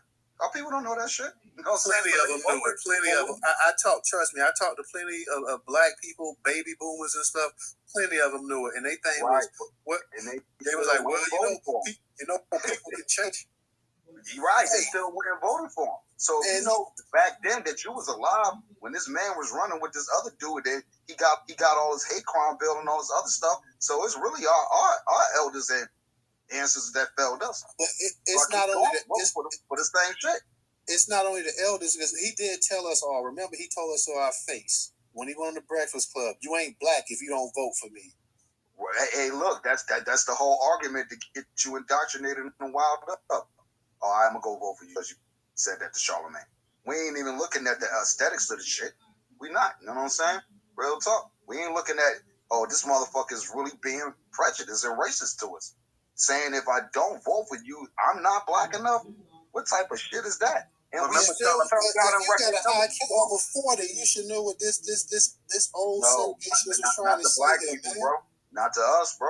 We don't got the civic education of a 4.0. This is our problem. This is our problem right here. No, it ain't the IQ. It ain't the civics. It ain't none of that. It's the fact that these people, our black people, that align themselves with the Democrat Party for the past 60 years, sink or swim, they're gonna go down with them. That's what it is. No matter what. They up here, they say that other group is just pure racist, pure evil, this and that. Hey, I know this other group ain't gonna do nothing for me, but I'd rather have them in office than the other people. Sink or swim, they're gonna align themselves with them since the civil rights movement. They not gonna change. and the way it is, and they're trying to get our generation, generation Generation X or Y, generation whatever. And if you 40, well, see, like I'm 46, so that puts me in Generation X. I'm a Generation Xer too, so they trying to get Generation X, and they trying to get the millennials to go along with this crap the same way that they got the baby boomers for 50 damn years to go along with this. Right. So even with that being said, why is it that we are still allowing that to happen? This is supposed to be the whole narrative of why we had these spaces. That when it come to midterms, you're gonna have to make a choice. Do you still go with the narrative of vote blue no matter who, or are you gonna, try a different alternative? Because at the end of the day, what it really falls down to is the topic right here in this space. These other immigrants are coming in here to take over. Dr. Claude Anderson has been saying this exact shit for 40 years. So why our elders ain't listen to him then? See that? Or listen to Malcolm and Martin back then. It's like we don't be caring some fucking times, yo. So Michelle Obama do got a point. And the numbers are there. We didn't show up in the midterms to help Obama get whatever numbers he might have needed so he could do something for us. But we already see it. It wouldn't have mattered. You see what I'm saying? Because nobody got our best interests at heart. So that's what it really falls down to. So if you are going to go vote to close the damn border. Hey, let me just give a shout out before y'all go ahead. Let me give a shout out to Miss Dorothy. Thank you for your contribution on Cash App. It is greatly appreciated. Thank you, Miss Dorothy. I definitely appreciate it. Go ahead, Brother Moku. I think a lot of people forget that even Clyburn is a protege of Strong Thurmond. Strong Thurmond, before he died, when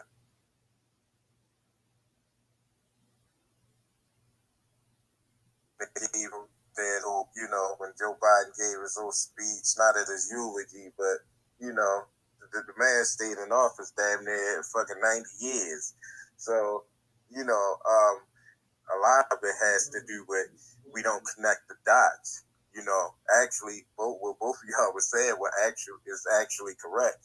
But you have to understand that a lot of these, look, we still got people down in South Carolina that keep Clyburn in office. We got a lot of people in that generation that's fucked up and that's influencing people in Tyler's generation and under. You know what I mean? Because you got grandmas and you got aunties that, got influence over some of these youngins more than we do.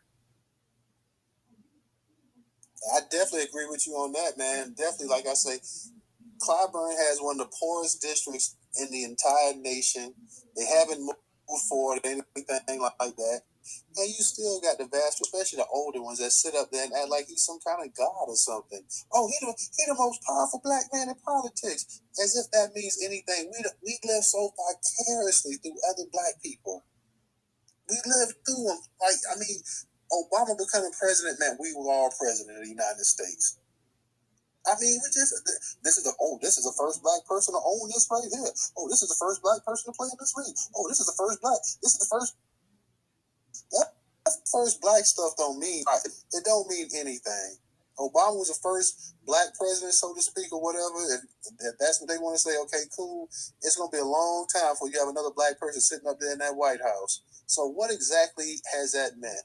It hasn't meant anything. And like I said, Jim Clyburn is 80-some years old.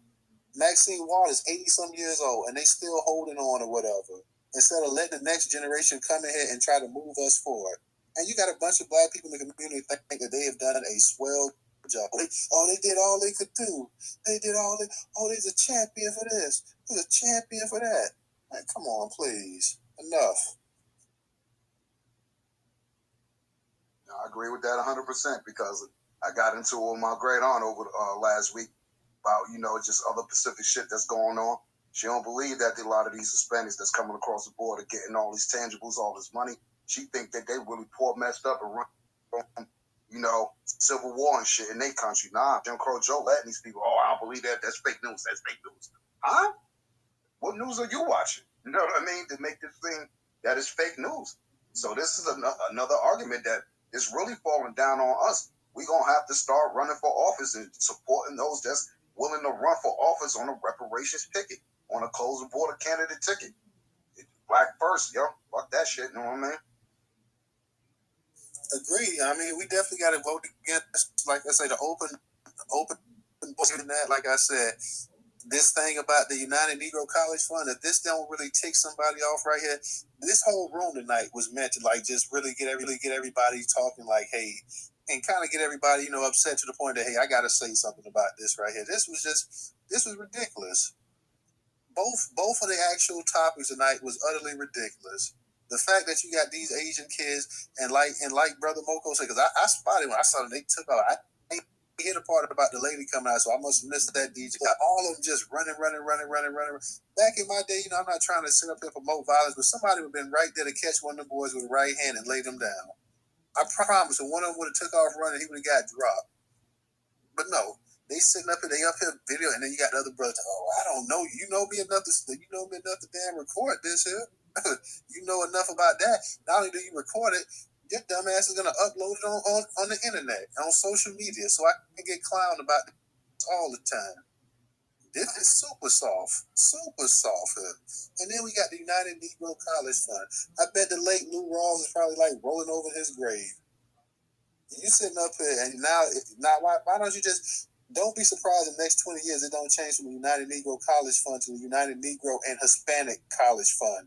Might as well, because I'm sure if they not pocketing money up there, because I heard stuff about it one time, they was pocketing cheese or whatever. If they ain't pocketing money, they sure as hell ain't putting it in black kids' hands at the school. So now you done split it up. So you might as well call it the United Minority Fund. Anything but black, anything but Negro. Get rid of the Negro out of it and call it the Minority Coalition Fund, College Fund, or whatever you want to call it. Call it whatever you want to, but just keep Negro up out of it, because it's not Negro. It's not Negro, which is black in English. It's not any of that. It's everybody else but the Negro. DJ, go ahead. Yeah, my bad. Yeah, I posted Dr. Michael Lomax. He is the president of United Negro College Fund, so y'all can reach out to him. I definitely tagged him, so y'all can get right there in the Jumbotron on the top left-hand side and make your complaints. Frito-Lay is tagged also in the complaints, and we'll be calling y'all tomorrow. Real rap. Real talk there, man, because that's a complete insult right there. That I mean, and like I say, that don't even, I don't know what piss black people off no more. I don't know. Hey, one more thing too. We're trying to figure out. I guess Baldwin might have dropped down. Where did that situation happen at? What city, what town did that happen at? With these 10 Asians and one black kid getting jumped? You see, I have no idea where that happened at, bro. I don't even know. I can't tell you. Ray, I see you got your hand up. Go ahead and unmute your mic. I'm going on everybody. I'm really quick about what you were talking about, Biden. I really feel like our people have an issue with being wrong, because if anyone would follow the Democrats for 50, 60, 70 years and they haven't done anything, to stick with them after all that time has to do with pride. I land my plane. Yeah, I mean, that's what I pretty much said. Like, it's sink or swim. Like, at this point, they're like, hey, I done roll with them the whole time, so we're going to go down on the Titanic. Like, hey, the captain says they got to stay on the ship and go down with the sinking ship. So our people feel like they were given their rights by the Democrats in the 60s. That's how they feel. They might not say it, but that's how they feel. They feel like they was given their rights, and they owe them a debt of gratitude, which is a lifelong servitude to them. I don't feel like I owe any party anything. None of them are my friends. They haven't done anything for me. So I don't feel like I owe either party anything. I feel like I owe something, and that's it. Exactly. And I'll say this too. They run endless propaganda on us. Every time you looked around, especially during election time, when COVID when it was going on, what they always say, this many people died. It made it seem like Trump was such an idiot that really sticking with the Democrats was the best option. And I really feel like, they're going to try to run that again. They're going to try to scare us into voting.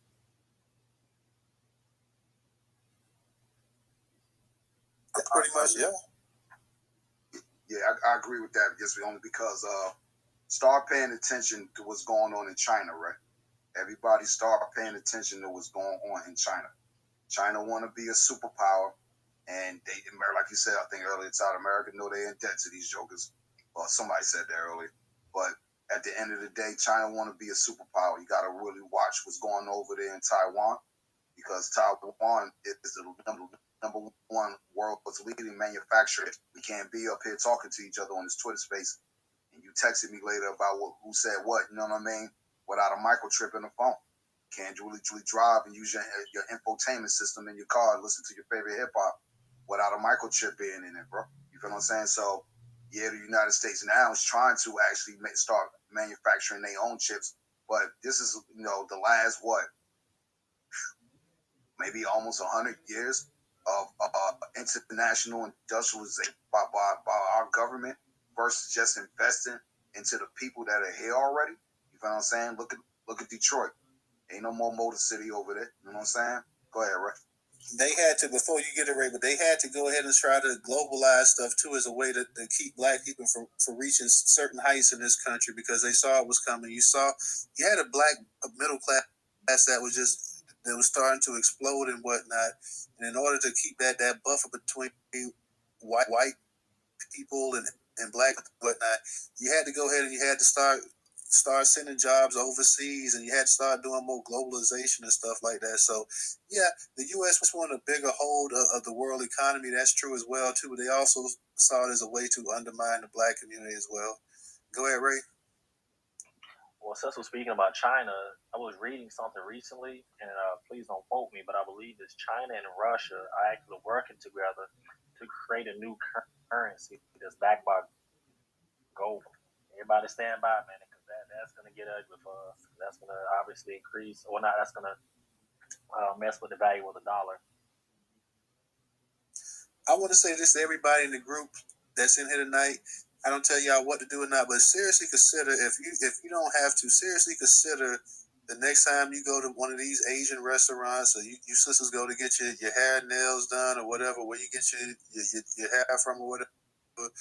Seriously consider if you can find billions of dollars into these people's community, and this is a disrespect that we getting from them. So let's seriously see if we can start trying to find some alternatives in terms of the food that we eat, as well as the actual places that we shop at, and supporting their businesses and this and that. While you supporting their business, you can find a black business and support that if you can. If you have no alternative, I'm not going to tell you what to do, what not to do, but if you can definitely find an alternative, please start looking into that.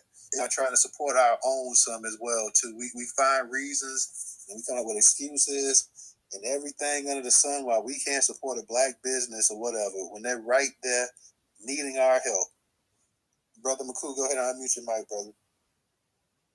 Yeah, I just wanted to say for all the ladies and black salon owners, posted up in the Jumbotron, we do have a black hair manufacturer, black wig manufacturer, RemyHair.com, and get up with the owner. His name is Darren Bassfield, and he will definitely, y'all don't have to go to these agents to get, your hair care. We could take over this industry like tomorrow for real. And everything else that they do. I've never eaten Chinese food since I was a child, because I've never seen a Chinese funeral. To this day, I've still never seen a Korean funeral. They don't trust that egg foo young and that shrimp fried rice and all that shit. Even the chicken look weird. You know what I mean?